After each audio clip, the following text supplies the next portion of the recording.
कि बहुत अच्छी तकरीर सुनने को मिली और बहुत सी ऐसी बातें जिसका कोई इल्म नहीं था, थोड़ा बहुत इल्म हो गया। आप कुछ कहना चाहेंगे?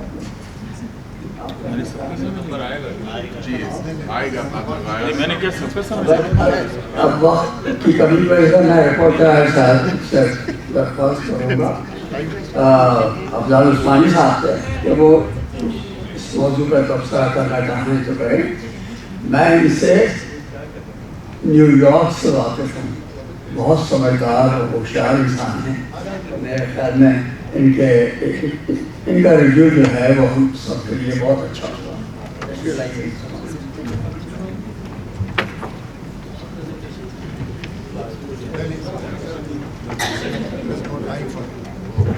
मेरे ख्याल से टाइम की कमी है, फारूक भाई का इशारा भी है, तो मैं रिपोर्ट इंशाल्लाह फाइनल जब पब्लिश होगी तो उसको कर दूँगा। सिर्फ 2 लाइन। सबसे पहले तो it's a pleasure and honour to be here with Ravish भाई, to whom we were listening for years and years, and I know him from the days when he was reporting for MTV, came for many stories in AMU, in Aligarh, in Assoc and all those places. And I'd like to thank you, Ravish bhai, for this wonderful talk, and definitely we'll work on that, and I'll be in touch with you for sure. Thank you.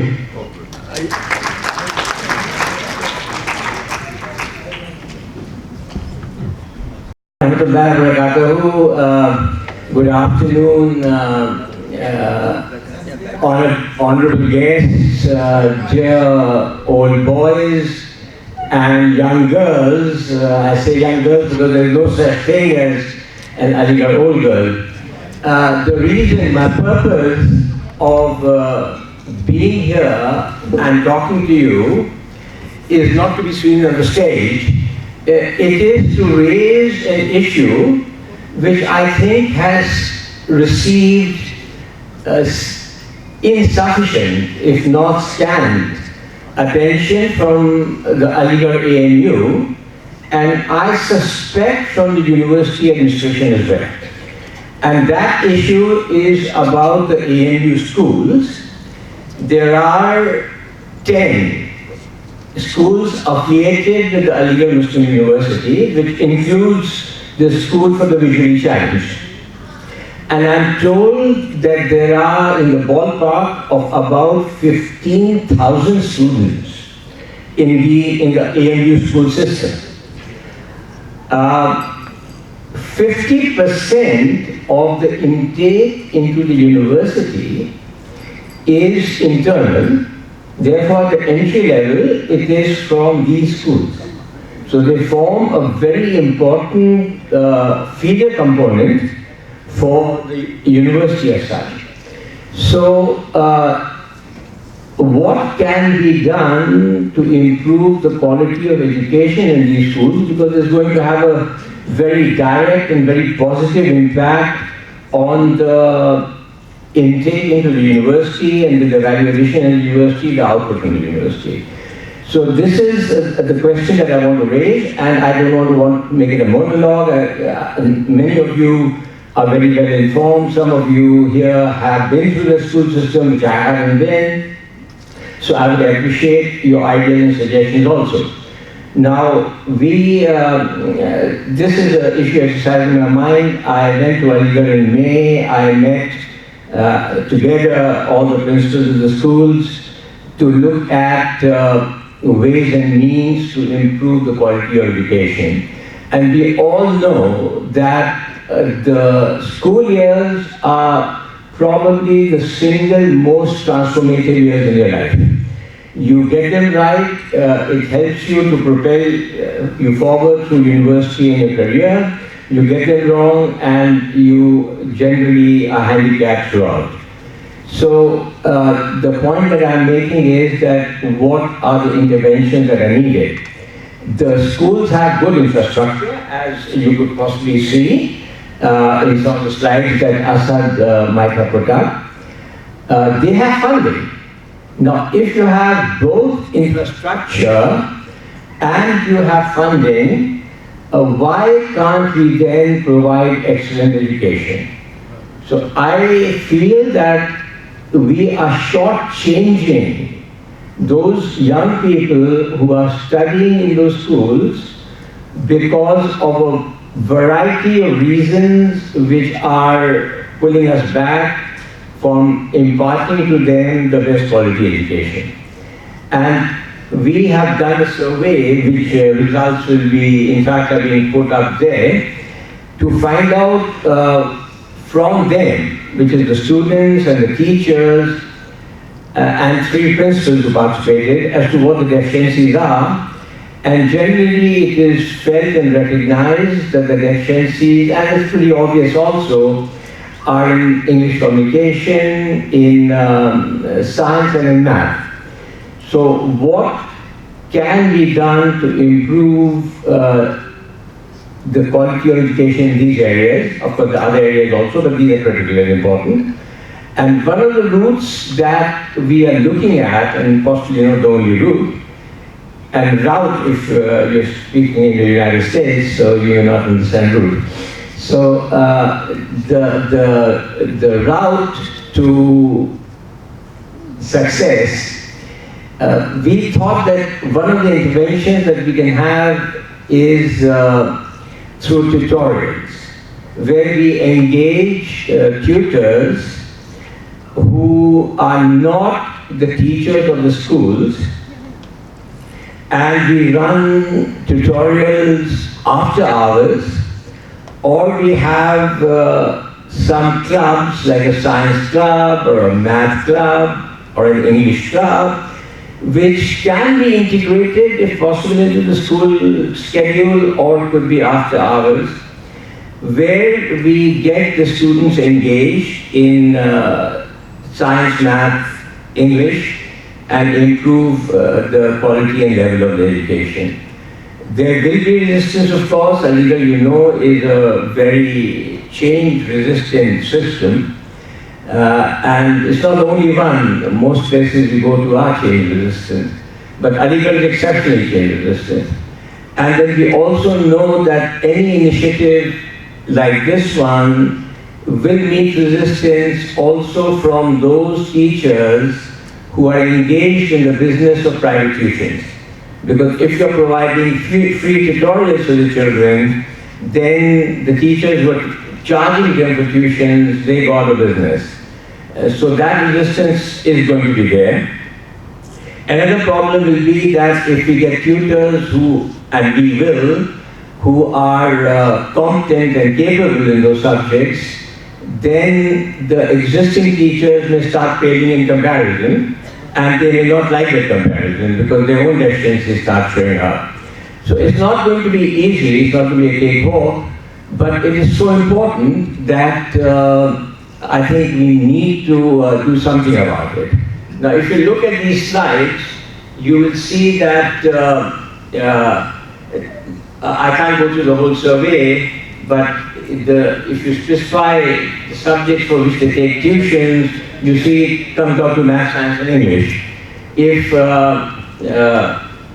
you look at the additional skills that they would like to acquire in the school, there's again English communication, it is science, and science we would also like to include computer technology, and it is math.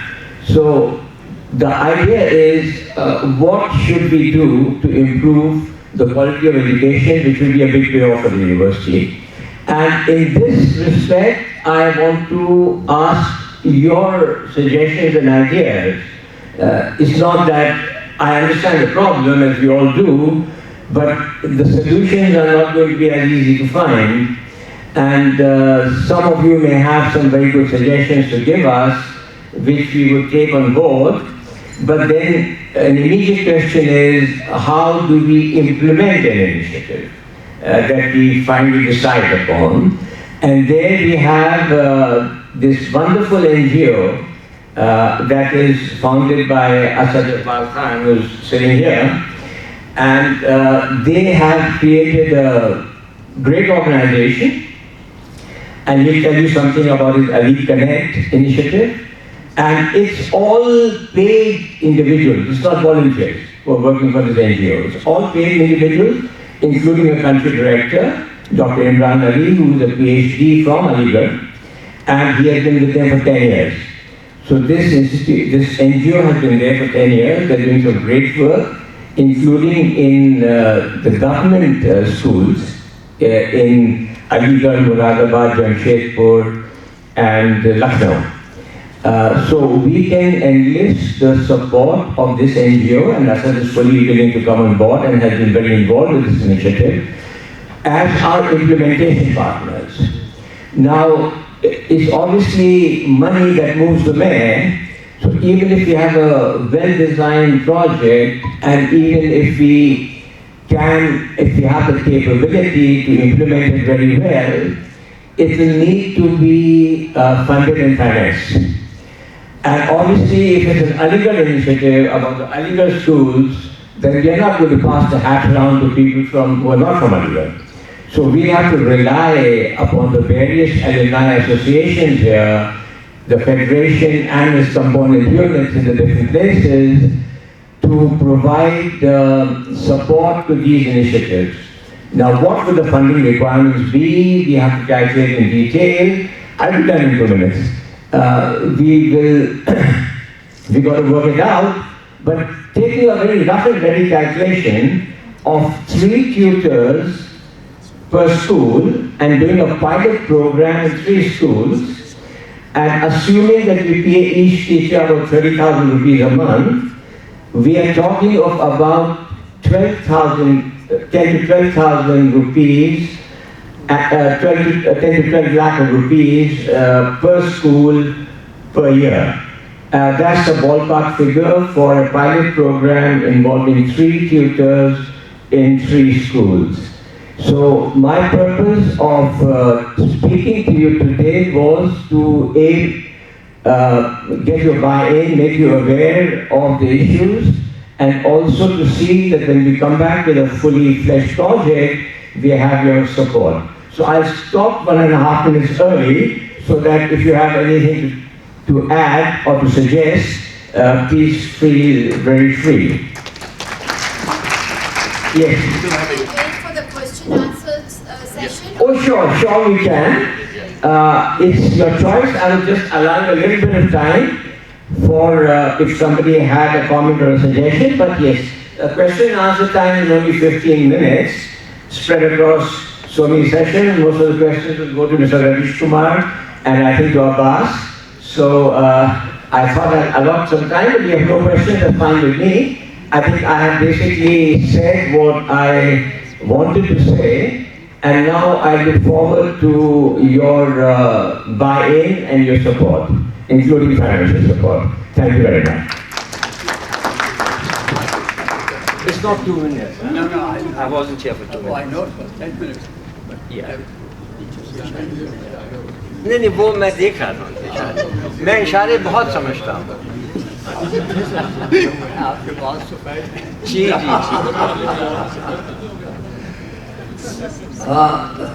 Now I invite him to speak. No. Ji. No, I was almost like, act of charity, you know, having 2 minutes. It wasn't an act of charity, I had got a engagement. And I think I had to do something very important that I have to say. She needs it? Yeah. No, that was not the point.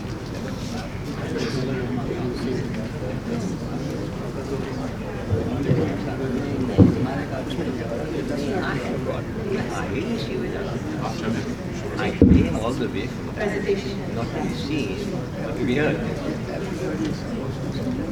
Absolutely.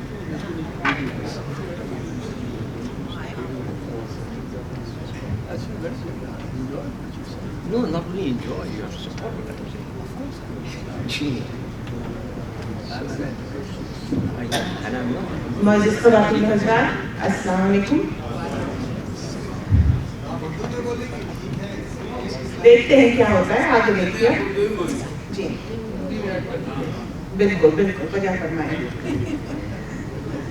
तेरे माथे पे ये आंचल बहुत ही खूब है लेकिन तेरे माथे पे ये आंचल बहुत ही खूब है लेकिन तू इस आंचल से एक परचम बना लेती तो अच्छा था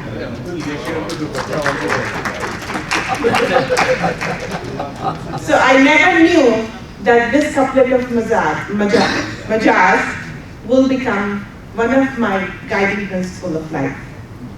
So, since I attended the Aligarh Muslim University from class 4 to complete my bachelor's and BA from Aligarh Muslim University, and did my master's in Jamia Millia Islamia and mass communication. I think Ravi Sahab is still here. So he was saying is that we need more journalists, people from here. That was one of my goals, to become the journalist. That's why I had my master's degree in mass communication and had the opportunity to do some programs in All India Radio and Delhi Doordarshan.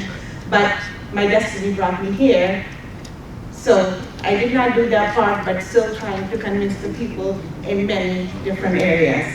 So today I'm presenting the presentation on the education for girls and orphans. So earlier somebody said that what are the projects of FAA? So EGO is one of the FAA projects. This was launched in Houston in 2015. And when I became a president of FAA in 2016, I took that initiative and put it up to speed. We had that initiative, but it was standstill. It was not moving. We had the task force, we were working together, but finally we were able to start that project, and we were able to open the guidance and coaching center. So now I'll go with the slides. Could you do it for me? Okay. So you see some slides here. I'm not going to again go over that data because the time is limited. But the fact is that education among Muslims is 17.20% lower compared in national average. And dropout rate for the Muslim girls is a lot higher than others. Next. And the lack of women's education is a major factor in the child malnutrition, economic growth, and individual self-esteem. The most effective investment for the next generation is the children of educated mothers, especially daughters, are more likely to receive education. And this is a known fact that if you teach a man, you teach an individual. When you teach a woman, you teach a generation. And I'm very happy to see this time, at this convention in Atlanta, I see many of my counterparts sitting here. And those who have presented the report and the amount of work they're doing, I feel very fortunate to be the part of your group. And that's what we are doing, working on this project, to provide the opportunity to those who do not have the opportunities like we do. And again, this graph shows the facts. I don't have to go over that with you. So FAA initiative that we initiated, the focus is supporting women's education. And in 2015, annual convention of the Federation in Houston was advancing education opportunities for women. That was the theme of the convention. A task force was created based on the nomination of individuals from various members associations. And the first priority was the upliftment of girls' education at AMU. Yes, that's good. Next slide, please. And this was also the part of the AMU alumni meet. So it was announced at the AMU alumni meet, it was announced at the Federation convention, and finally in 2016, this project took off. So the survey was conducted, and based on the survey, we realized that the most important need is for the guidance and coaching center in the AMU Women's College. And the reason is that boys in AMU have the various opportunities to go to the tuition centers, the coaching centers, and the girls who live in the hostel were not allowed to. So that's why we wanted to establish something within the four walls of Abdullah Girls College, so the girls could benefit from that. One of the association, the Chicago Association, has provided the smart classroom and to help that project also. So, as I said, that it was a coaching center was established, and originally the plan was that coaching must be given into all these different subjects. But once we established the task force and we had our meetings, we realized that at this time the most important focus should be on the communication and the spoken English. The girls who are studying there, they're equally brilliant as their male counterpart. They're very intelligent, but where they're lacking is they don't know how to express themselves when it comes to speak in English.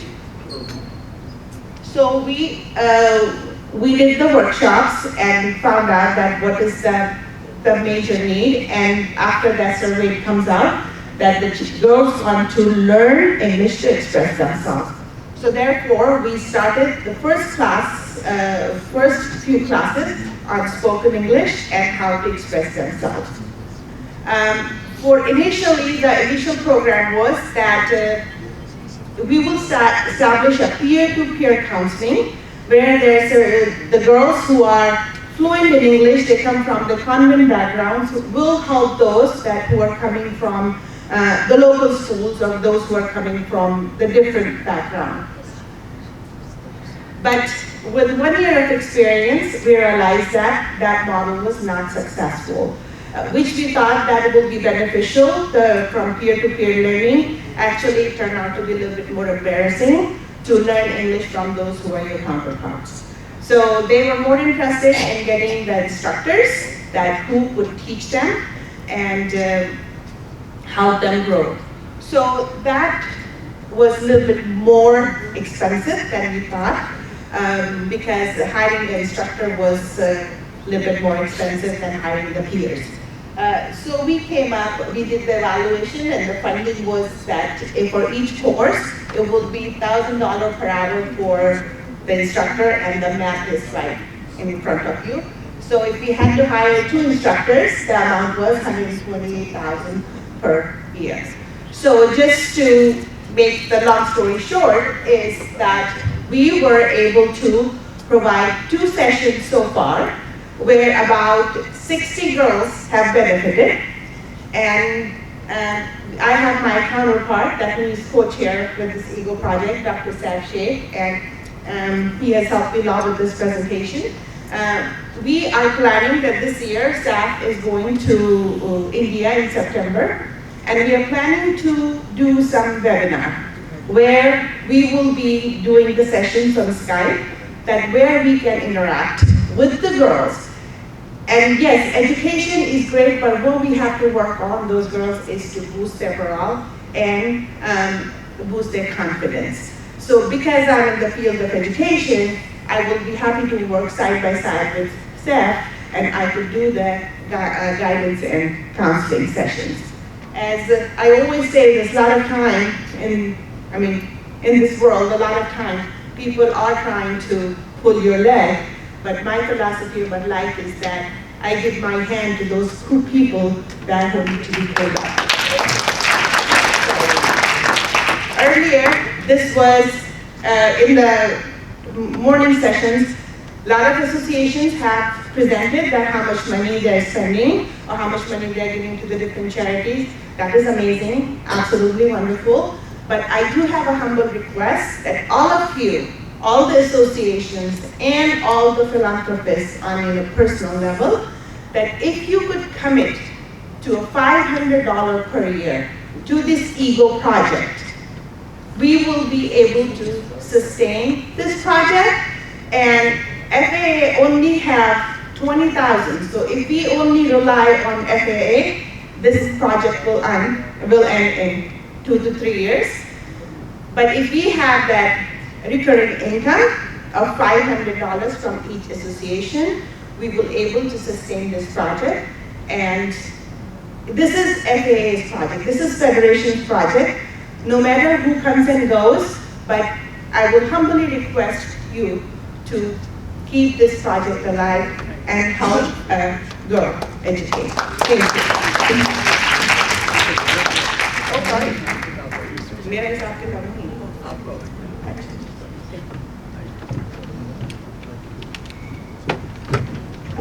Without further delay, I invite some uncles to raise up a broken.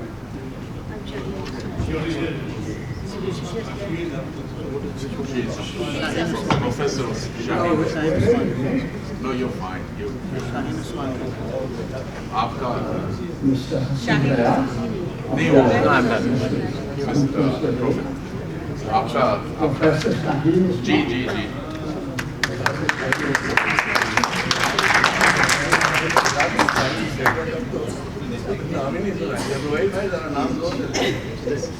आइए इधर से आ जाइए.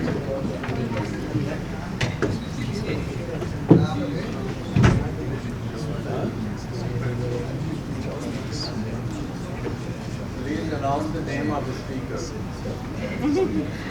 Okay, I am Shaheen Usmani here. I am here to represent College and also Aligarh Alumni Association, New York. And I will be speaking on behalf of my good friend, Professor Mary Dubey, who has been working with me tirelessly for the last 2 years. So it's kind of a dual project. I'll be talking about Sir Syed National Schools that we see here.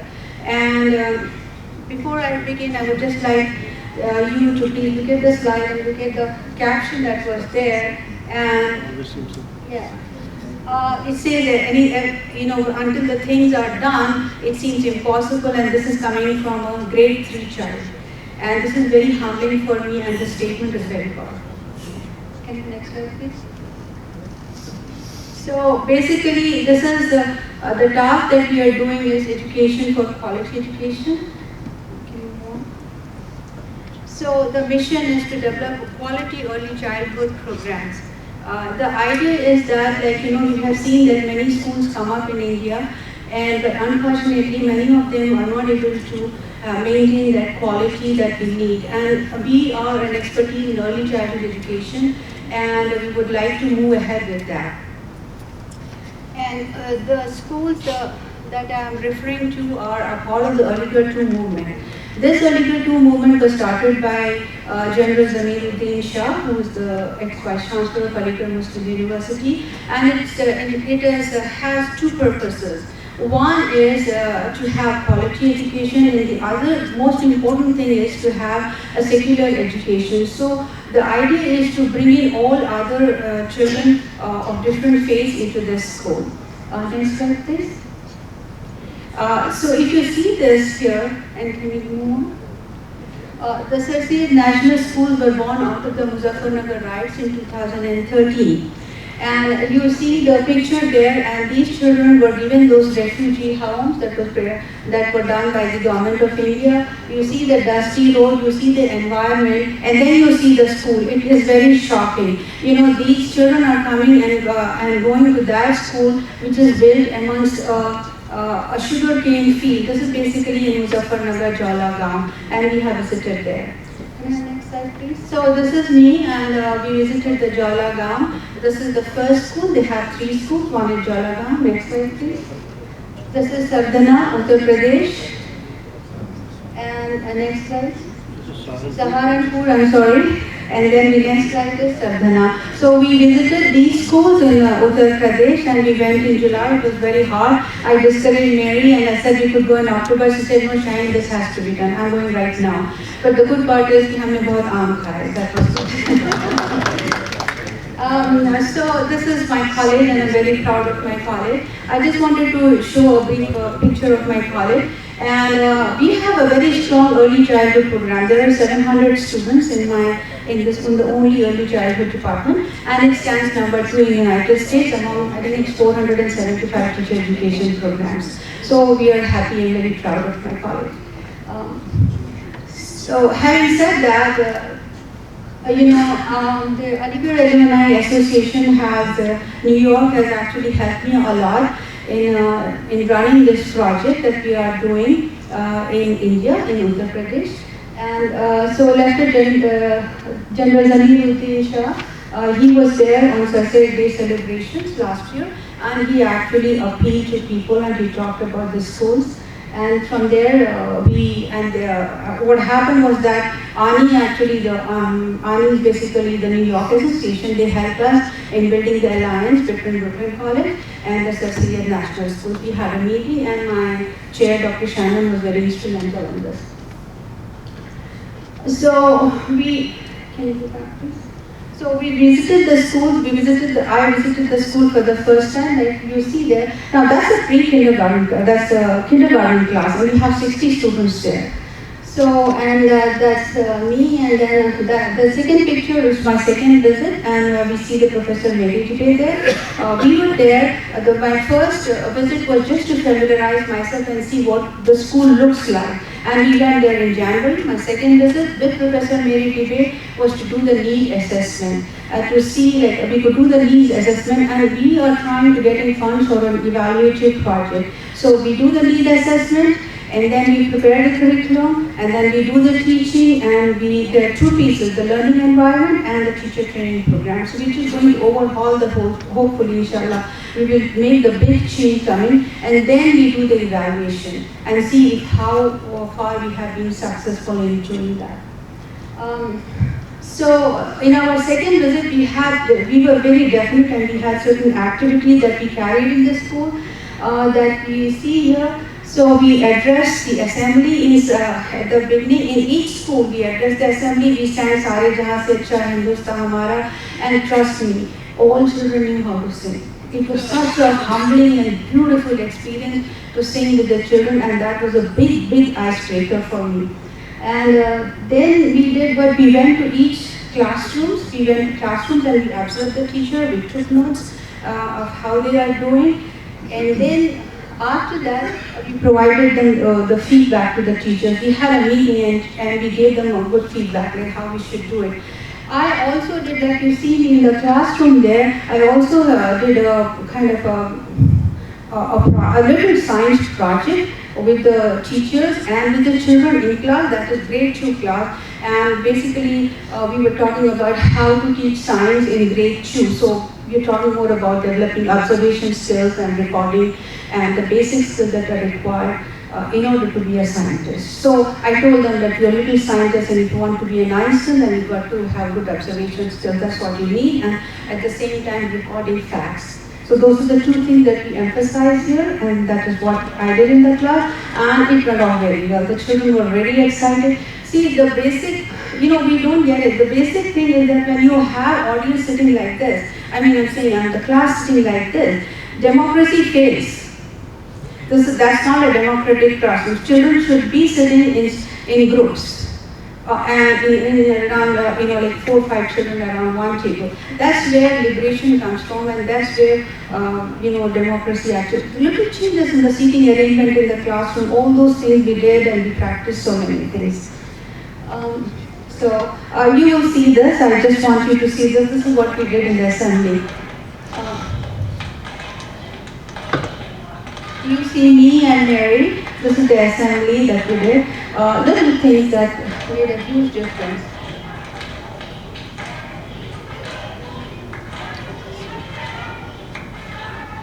Okay, so we can move on to the next one.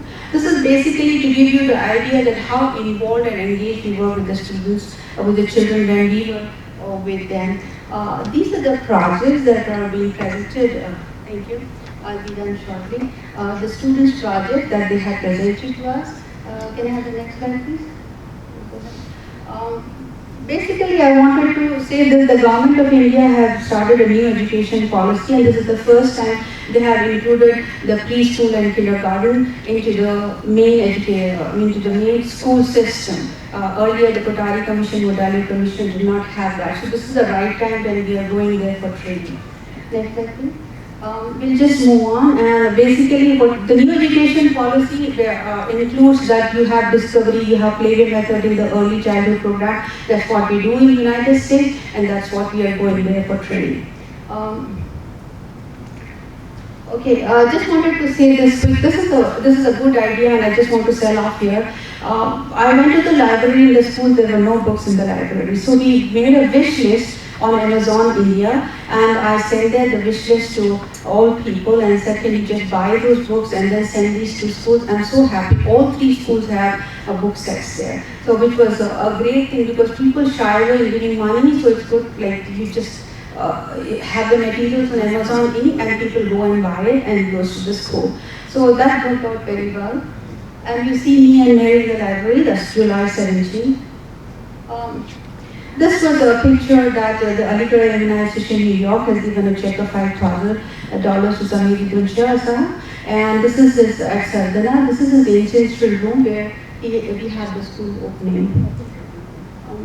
These are the funds to be generated, and I request all of you to please come forward and help us. Basically 2 things, learning environment and teacher training. Those are the 2 basic ideas. And if you need more details, you can contact Mr. Qasim Usmani for specifics. You can buy the materials for the classroom or any way you can help. I would really be happy. Thank you very much for your attention.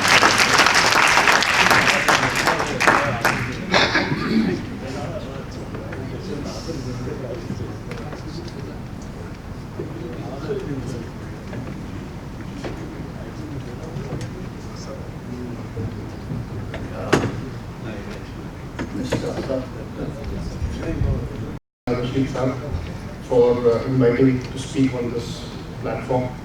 I've given 10 minutes. So the 10 minutes, the split is obviously between 2, 5 minutes for the society and 5 minutes for the connect. Both of them have a different relevance altogether. And I say this because I stand here as a proud Indian and I stand here as a proud Algerian. And being an Indian, I think it's important that we need to give back to the country, work along for the development of the country. And the second is being an Algerian, we need to do something for the alma mater. So these 2 separate projects are derived. And I'm just representing a few alumni who are along with me, who helped us to set up this organization and try and do something both to the India as a country and alma mater as Aligarh Muslim University.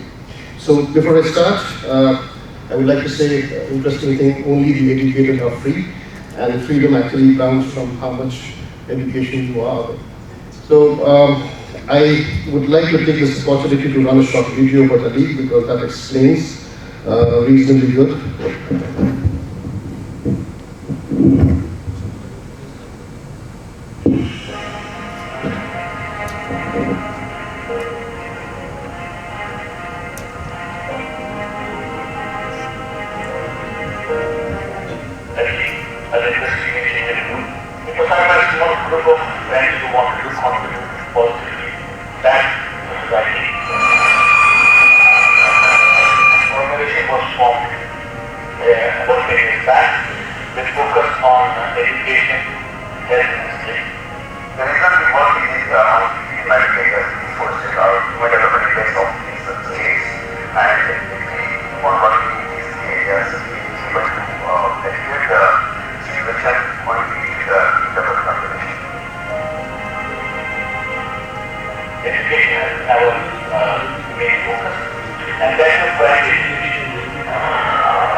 About 60% of children go to girls' school and about 50% of them drop out before they reach to 10.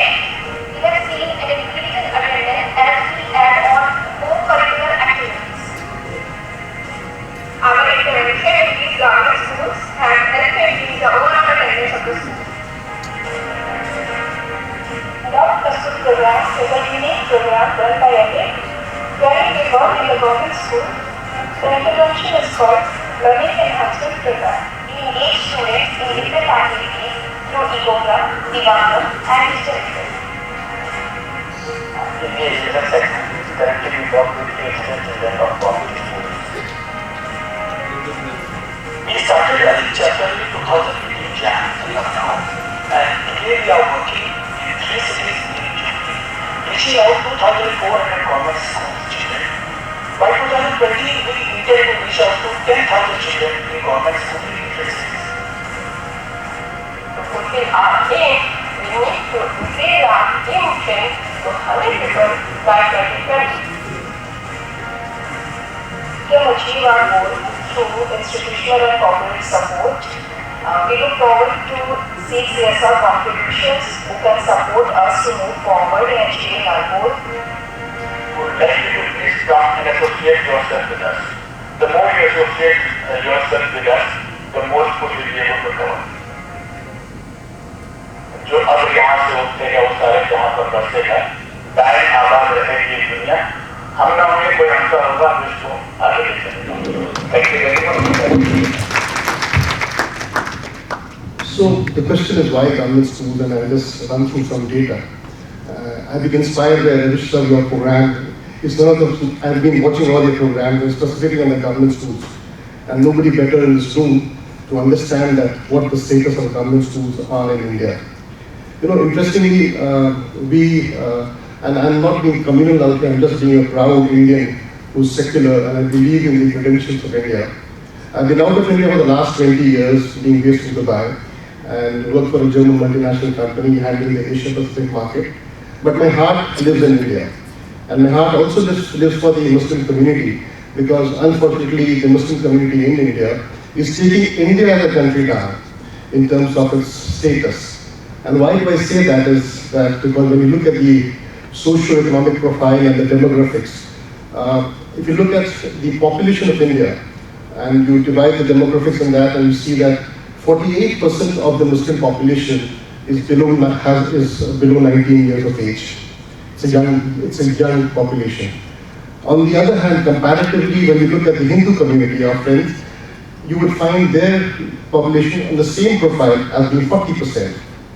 And imagine our children growing up without being educated. It's very interesting to see the number of projects done by a lot of people, and we talk about, we're very proud and happy when we say that, okay, 100 people they are benefited, 200 people, 1,000 people. But trust me, until unless we work on 10,000 or 100,000, our generation will never be better. We will never be able to see a good generation. And that's the reason when we went back to the drawing board 10 years back, and we said that what could we do which perhaps could help us. And as per what Narayan Murthy rightly says in his book, A Better India, A Better World, he says that if philanthropy has to work, you have to bring in business acumen. You have to make it work. And business acumen basically means that how do we avoid capital expenditure? Now we talk about schools. Interestingly in India, when we did this research, 60% of the children go to a government school in India, 60%. And out of the 60%, around more than 60%, to be roughly, I think for Muslims and tribals it is 58%, they just drop out before class 8. And imagine the population we're talking about. Every city in India, Aligarh, including Aligarh, which happens to be the hub, intellectual hub, you'll find around 8 to 10,000 children going to government schools and just being wasted because they don't even pass class 8. Now our problem is that a lot of our people, we basically believe in empowerment. And the empowerment which we believe in is more got to do with the political empowerment. We are running after mad because if like our MPs has to be there, our MLAs has to be there. Now this doesn't work because there's another empowerment called administrative empowerment. Now what is administrative empowerment? When you look at our civil servants, we are represented only 3.5 to 4%. Now our population is 14%. And why are we, the question we need to ask is India growing if we are underrepresented in all the administrative services? We are 3.5 to 4% in IAS. We are 6.2% in police. We are less than 1% in defense. We are 4.5% in railways, which is the biggest employment for public sector employment. Now, the problem is not government. The problem is not the majority. The problem is we ourselves. Because, you know, and unfortunately, if you look at the data, we are just 4% graduates. And if 4% are graduates, why are we complaining? We are 1.2% postgraduates. So something has to be done. And that is the reason why we started on this project called Government Schools, where we said that if we are able to work And we work across all, we don't like, I am a human being. I don't discriminate between a Hindu and a Muslim, but simply because the community needs work, needs its children, needs for a better India, a stronger India. We need our children to represent in all formats of the government, because then only the government and India will actually win. The success of India is basically based on that. And that is the reason we work about government schools. We are now working with around 11,000 children in around 40 government schools. Cities which we are working in is Aligarh, Muradabad, Lucknow, Barabanki, Jamshedpur. We are starting Patna very soon. So this is an effort that we want. And the reason of my presentation out here is that we would look forward for your support if possible. And we would appreciate that. I'm sure you all are doing a fantastic job. Even if you don't support, it's fine. I think it's my work, it's my job to come down and ask for help. If you're busy, it's fine. We'll all go, God willing, everything will happen in place. So this was the first project which I wanted to share with you. Ironically, there's a project in Muradabad. Sir Sayyid's first school, I'm just giving you an example of government school status. So Sayyid's first ever built school, which is education, was in 4th of November 1859. He built a Persian school in Muradabad. Now that school, which we started off a couple of months back, we started our intervention in that school. That school doesn't have furniture, that school doesn't have lights, that school doesn't have your water. Now what are we talking about? We're talking about Sir Sayyid days. And this was his first school. It actually was very emotional for me when I went there. In fact, the first building which he built is now about to fall. You know, half of it is being used as a police station, and half of it is basically being used for niharis and for foods. Now, this is again not Sir Sayyid what we always talk about. I think we have to, I'm sorry to use the wrong word and a very strong word, we have to stop being hypocrites.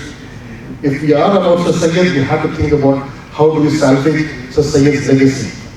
And I told the Muradabad, I had a convention there, around 80-90 Muradabad citizens were there, they were well off. I told them that this is the last visible communication of Sir Sayyid with Muradabad. If this building falls, you're done.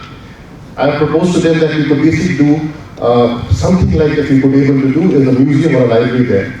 Well, the next part I'll just communicate is this is Ali Connect. I would strongly recommend, I just got 2 minutes more, so I'll just say that what is the digital strategy which ANU has to follow? I think we have to follow a digital strategy if we have to succeed. And the digital strategy, if you look at it, the reason why, if you look at the history, the first 50 million users, when you see the radio, it took them 38 years. It took 13 years to generate the first 50 million users, and it took Facebook just 2 years. So technology and speed is actually something which is there. And the reason why I'm saying that Ali Bhai mentioned yesterday that how many are in the 70s. So the 70s aspect, if you look at traditionals and baby boomers, but what we as alumni have to think about is what our future generation is going to take from here. How do we connect with them? And that connective mode is basically, if you look at it, we have to do away with the traditional measures. And that traditional measure will come across by making our own platform, which is Ali Connect. So Pyan Bhai has been kind enough. We have made Ali Connect as a platform which connects the ANU alumni on a fully connected model. Now, what is the fully connected model? It's all about your, if you look at this model which is there, that we have about 170,000 alumni worldwide, 100,000 plus graduates, 20,000 engineers, and around 8,000 doctors in 100 countries. So these have to be connected. And this can only be connected if we are digital. And the digital mode comes across when we say that, okay, can we do an industry, location, department, and hall-wise basically. So we started this program up. We worked upon, this is the application. I would request you that please download the application. It's going to be installed in the university server. What we're looking at is the support on a Federation of Alumni basis, that whether you could come forward and come up with ideas and come up with supporting the program. So we would need to have a phase 2 of it. So we want you to take ownership of the program. These are some of the slides which is there. If you look at it, these are the registration numbers. So what we're looking at is being an intelligent connectivity. So take ownership of it. It's your product. It's being launched in the university server perhaps next month, and we'll be happy if you could be giving us a phase 2 of it. Thank you so much.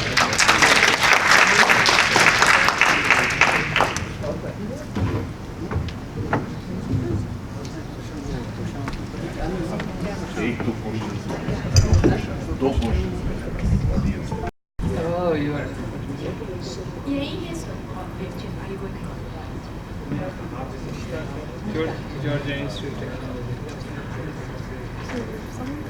Marcel, right? Yes, no, he or she had to come there to play the recording. Session on global initiative and grants, and it is the rapporteur for this session is Dr. Rahat Jahan or Rahat Khan, Urf Rani. Dr. Khan is a science specialist or health science specialist at the National Institute of Health in Washington, D.C., a very high position that she occupies there. And she would be reporting on the summaries which are going to be a part of the record for this session. This session is on global initiatives. This global initiative has been a trend for a number of institutions involving Aligarh Muslim University. We in Atlanta also were involved and have been involved in global initiatives. The place where I used to work, Morehouse College in Atlanta, we had a student exchange program with Aligarh University, whereby we sent a student from Morehouse College, a biology major, to spend one full semester at Aligarh Muslim University, where he took courses there for about 5 months. And those courses, they were counted towards his major. Then the student came back, and those courses were counted for his graduation, as I indicated. But unfortunately, there was a change in the hierarchy at the college, and the new provost at the institution did not support the program, and therefore he did not see eye to eye with our dean, and therefore we could not follow through. Now, another institution that is involved in this program is Mercer University in Atlanta. Pardon?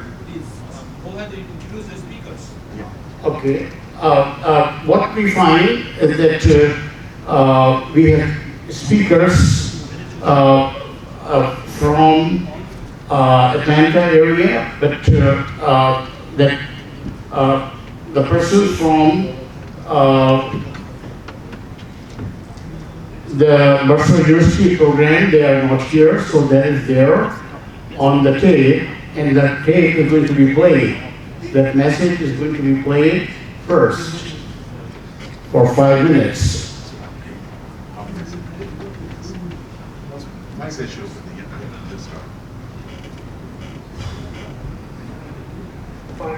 I'm an associate professor of religious studies at Mercer University, and I'm grateful for the opportunity to speak with you here virtually on this wonderful occasion.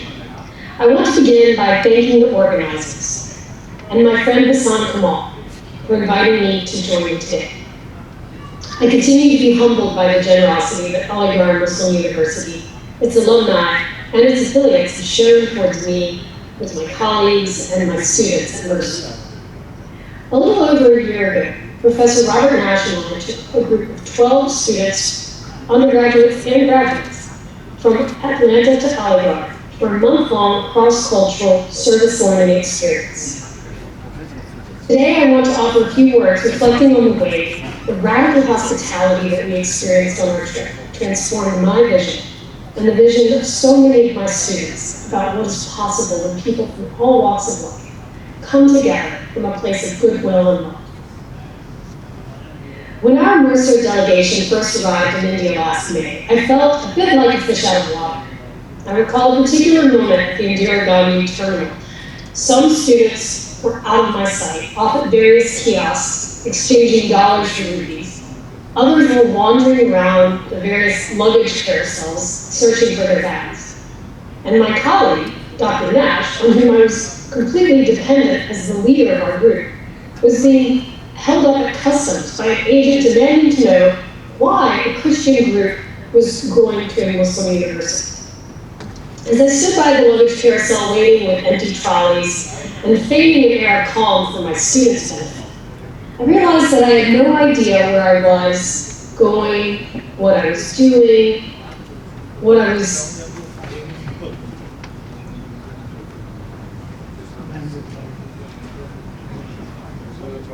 Hello, friends and distinguished guests. My name is Wesley Barker.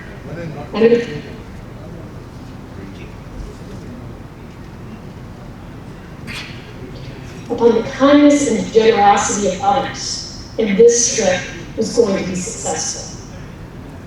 In fact, we would be entirely dependent on the kindness and generosity of others just to get out of the airport that evening and to find our way to Aligarh. Fortunately for me, the people of Aligarh and the faculty, the staff, and the students of AMU in particular embodied the kindness and generosity that could and should inspire people of all faiths to meet the differences of others with an open, welcoming heart. My helplessness at the airport was short-lived. As we wandered outside into the hazy orange glow of street lamps lighting that early morning sky, we were greeted by the faces of two young men, Suhail and Salud, who had made the trip from Aligarh in the middle of the night just to welcome our group early that morning. You see, hospitality is one of the most sacred ethical principles practiced across multiple religious faiths. And from our introductions at the airport to our final goodbyes 3 weeks later, the people of Aligarh, the students, the staff, faculty, and administrators at AMU, they all cared for us as though we were their nearest and dearest family members. As one of our graduate students in counseling, Destiny Winters, wrote, quote, I felt at home from the moment AMU students picked us up from the airport until the moment they dropped us off. And I think about the next experience I will have on AMU's beautiful campus with its beautiful people, end quote. We had embarked on our journey to Aligarh out of a desire to foster learning through service to others. But nothing could have prepared us for the generous hospitality that we encountered. Hospitality. For the first 2 weeks of our trip, we worked with students at the Amati School for the Visually Challenged, teaching them crafts, music, and conversational English. The students loved practicing their English with us, but my favorite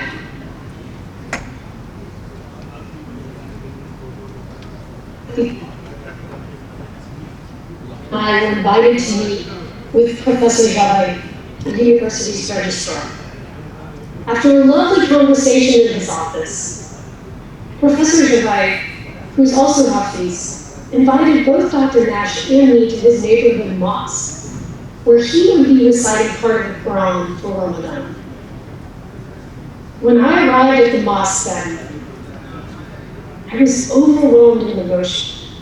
I was struck not only by the spiritual weight of witnessing congregants listen to and prostrate themselves before the words of the Holy Quran, but also I was deeply humbled by the way these faithful had broken with convention to welcome me as a woman to be present with them in the midst of such a sacred practice.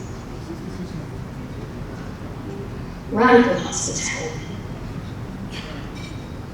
Hospitality. As if all these acts of kindness that I've just mentioned and these moments where you see true friendship weren't enough. These incredible people, they fed us, they sheltered us, they entertained us, they guided us, and they worked with us in the 110 plus degree heat. All the while faithfully fasting, many of them for Ramadan. On multiple occasions, when I or our students would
Okay, ladies and gentlemen, our next speaker is from Ohio State University, Dr. Anil Pradhan, a professor of astronomy and physics at Ohio State, and he has been involved in Indo-US Knowledge Initiative. So I would like to invite Dr. Pradhan to speak about his experience about this project.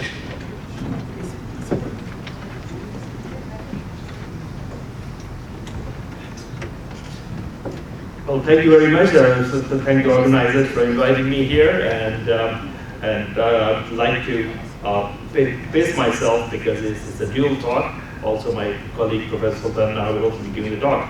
So first I would like to say a word myself. I left India a long time ago. Most of my education was abroad after high school onwards. So I studied in Canada, England, and the US. So I didn't have too much contact with India except to go to give talks at IITs and TIFR and other places until about 7-8 years ago when we had this collaborations with Aligarh Muslim University. And first of all, I'd like to say that the collaboration between the Ohio State University and Aligarh Muslim University is the most extensive collaboration between any American university and any Indian university. Except the fact. And I will show you how that is. And the future is what I'm here to talk about. In fact, not simply give you a glimpse of the extensive programs we have had in place for the last 7-8 years, and then to move on to the actual what the future should actually be. It's not moving.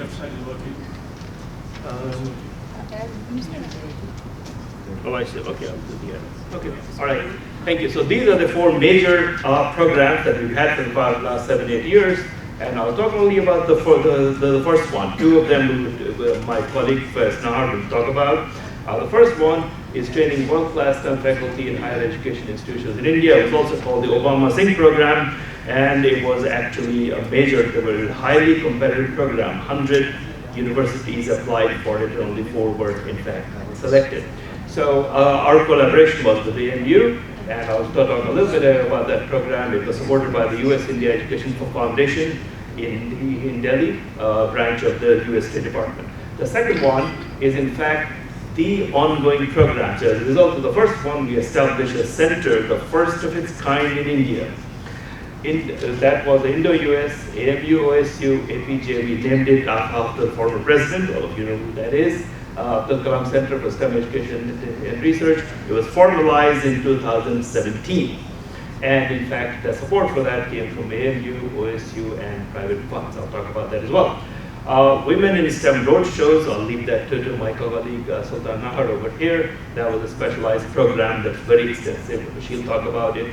And then an upcoming program in September that's actually in about a month's time. That's Leadership for Academicians program. That's an MHRD program, very extensive. It involves the major universities in the world, Harvard, Cambridge, and so on, and major universities in India as partners. So AMU has partnered with OSU, and that's the program. That's actually to train senior professors and administrators from India, from 10 universities in India, to come to Ohio State and for a week-long workshop. So first of all, training world-class science, technology, engineering, mathematics, STEM research faculty and higher education. So that was a program. That's the title of it. Now, programs like this require extensive teamwork. This is a partial list of the people at AMU and OSU that have been involved in it. You'll see the names of vice chancellors, deans, all of them are here. And of course, we have a special call out to Mr. Hasan Kamal, who's sort of the godfather of this project, and we always go to him for inspiration and support. And Nasreen Haq, I don't know if she's here or not, but she has also played a role in this. And so you can see, I will not go through the list of these people. Now, so we established a center that Sultana is going to talk about. One part of that is the faculty training program had to be established. So we brought AMU students over to OSU, and in fact, it's a novel program, unique in the world. We established it for the first time. And that's a dual degree program, a PhD in disciplinary subjects, STEM field, as well as a master's in education, especially designed for India. India's specific STEM to teach professors how to teach. Professors don't know how to teach. I'm one. When you start out teaching, you have no idea. You have a PhD, you know your subject, but you don't know how to teach. This was a program that we designed to do that. Again, I'm not going to go into the details a lot, but note the point. No brain drain. We took the senior PhD students from India, brought them over to Ohio State, and then they went back to AMU to serve India, to serve either AMU or other universities. So there's no brain drain involved. They go back, they train here, they go back. They don't stay on here, although some eventually did. Okay, so it's a dual degree program. Again, I don't want to go through the details. They're all posted on the website. Very extensive program. So these students work twice as hard as a normal PhD graduate students. They literally work 16 hours a day at least, because they were doing an MEd program, full MEd program, as well as PhD research at Ohio State. So we chose a research advisor at Ohio State to match with the AMU advisors, and we trained 8 students from AMU to that effect. There's a 4-year timeline. Again, no need to, that one is not moving. Oh yeah, there we are. So you can see extensive timeline. We had held AMU-wide selection from all the STEM departments at AMU to select these PhD students. They are the best of the best at AMU. So we brought them over, trained them, and so on and so forth. The budget, now obviously this requires quite a lot of budget. OSU put in over $1 million in direct and indirect costs, faculty salaries, tuition waivers, and so on and so forth. That was a non-trivial. The U.S. India Education Foundation Award was actually much smaller than that. It was actually, although highly competitive, but that was $250K there, and so on and so forth. The next program, now I've skipped over 2 of them that Sultan is going to talk about. The next one is the Leadership for Education program that's going to be held for 1 week. Professor Sufyan Beg and some other PE people as well are going to come from AMU, but also from 10 other universities in India, including Banaras Hindu University, Jamia Islamia, University of Allahabad, and so on and so forth. So these are senior academic, these are already the senior most people in academia there. They're about to become deans and going on probably to become vice chancellors and so on.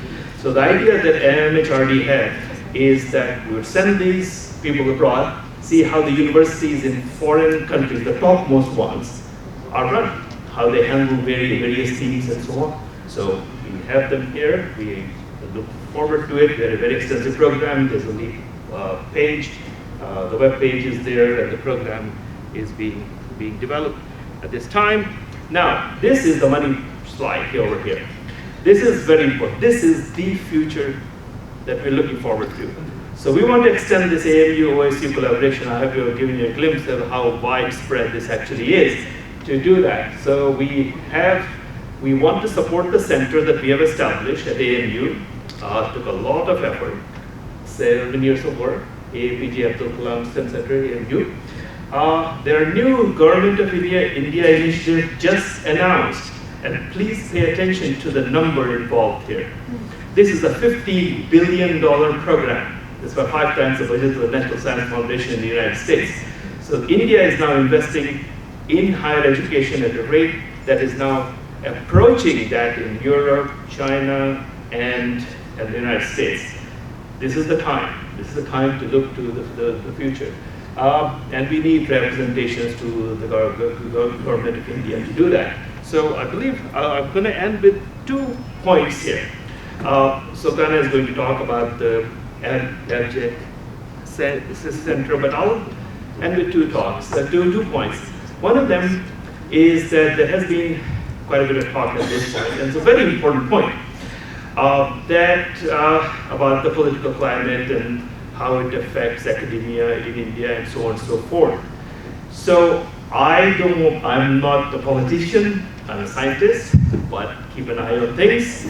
But I would like to simply quote Firak Gorakhpuri, something, that Sarzamine Hind par Aqwam Alam ke Firak, Sarzamine Hind par Aqwam Alam ke Firak, Qafile baste gaye, Hindustan banta gaya.